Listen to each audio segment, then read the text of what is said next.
नमस्कार दोस्तों, BR07 channel में फिर से आप सभी का बहुत बहुत स्वागत है। तो दोस्तों, हुलाकी मार्ग में बना पुल धंसा। नेपाल के पहाड़ी क्षेत्रों में 4 दिनों से हो रही मूसलाधार बारिश से जनजीवन काफी प्रभावित हो गया है। साथ ही कमला, रातो, जामुनी आदि नदियों का जलस्तर खतरे के निशान को पार कर गया है। धनुषा जिला के दर्जनों गाँव में बाढ़ का पानी घुस गया है, जिससे कि सड़क डूब चुकी है। आवागमन बाधित किया गया है और साथ ही अधिक पानी होने से रुपाई की धान एवं बिचड़ा गल गया है। साथ ही कमला नदी का जलस्तर अधिक बढ़ने से धनुषा तथा सिरहा को जोड़ने वाले हुलाकी मार्ग में बना पुल तेज बहाव से धंस चुका है, जिससे कि वाहनों को आना जाना बंद कर दिया गया है।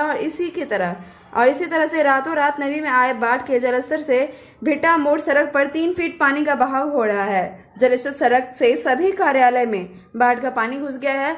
बारिश के कारण स्थिति खराब होती जा रही है। और साथ ही हम आपको ये भी बता दें कि लगातार बारिश की वजह से कमला नदी और भयंकर रूप ले रही है और इसके साथ ही उसके आसपास के गांव के लोग भी पलायन भी करने लगे हैं और लगातार बारिश एवं पानी छोड़ने के कारण समस्याओं का सामना करना पड़ रहा है। दोस्तों, ये था हमारा आज के अपडेट और साथ ही दरभंगा से जुड़े हुए तमाम खबरों के लिए आप हमारे चैनल के साथ बने रहें। और तब तक के लिए हम लेंगे आपसे। तो आपको मेरा वीडियो कैसा लगा जरूर कमेंट करें, साथ ही सब्सक्राइब जरूर कर लें और बेल आइकन प्रेस करना बिल्कुल भी ना भूलें। शुक्रिया।